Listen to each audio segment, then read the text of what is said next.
adalah pengejaran kebahagiaan yang menggagalkan kebahagiaan.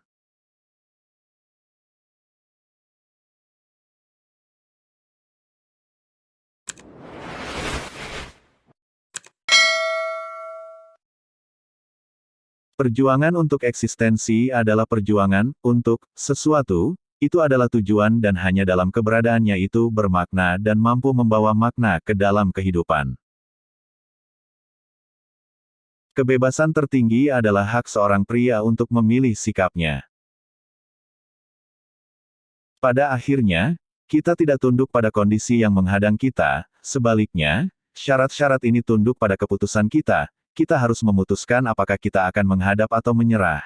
Apakah kita akan membiarkan diri kita ditentukan oleh syarat-syarat atau tidak. Yang terakhir dari kebebasan manusia, untuk memilih sikap seseorang dalam keadaan tertentu, untuk memilih jalannya sendiri. Cinta melampaui orang yang dicintai secara fisik. Ia menemukan makna terdalamnya dalam wujud spiritualnya, diri batiniahnya. Apakah dia benar-benar hadir atau tidak? Apakah dia masih hidup atau tidak? Entah bagaimana berhenti menjadi penting. Kebebasan spiritual ini, yang tidak dapat diambil, yang membuat hidup bermakna dan terarah. Melihat kehidupan sebagai serangkaian bingkai film, akhir dan artinya mungkin tidak terlihat sampai akhir film, namun, masing-masing dari ratusan frame individu memiliki makna dalam konteks keseluruhan film.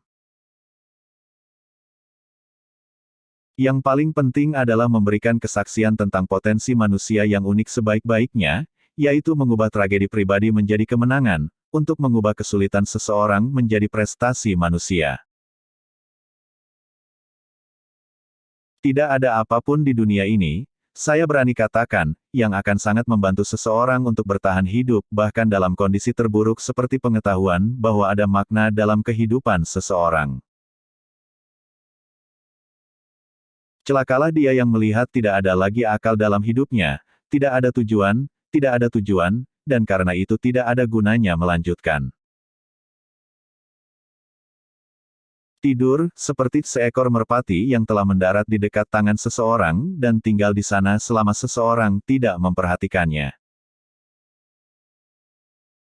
Manusia tidak sepenuhnya dikondisikan dan ditentukan, tetapi lebih menentukan dirinya apakah ia menyerah pada kondisi atau menentangnya. Cinta adalah satu-satunya cara untuk menangkap manusia lain di inti terdalam kepribadiannya. Tidak ada yang bisa sepenuhnya menyadari esensi manusia lain kecuali dia mencintainya. Dengan cintanya ia dimungkinkan untuk melihat sifat-sifat dan fitur-fitur penting. Untuk menganggap diri kita sebagai orang-orang yang dipertanyakan oleh kehidupan sehari-hari dan setiap jam. Jawaban kita harus terdiri, bukan dalam pembicaraan dan meditasi, tetapi dalam tindakan yang benar dan dalam perilaku yang benar.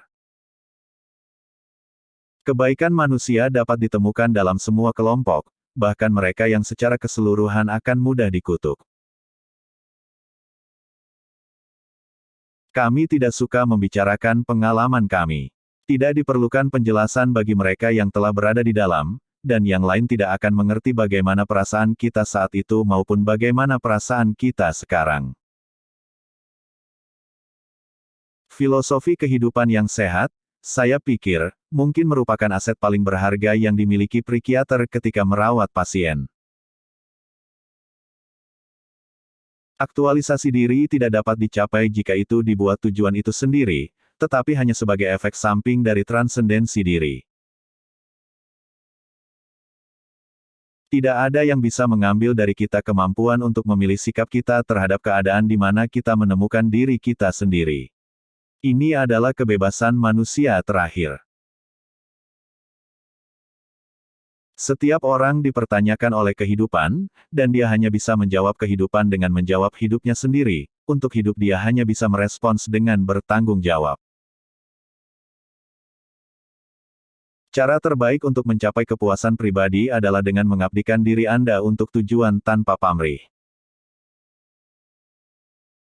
Pria yang belum melewati keadaan yang merugikan, benar-benar tidak mengenal dirinya dengan baik.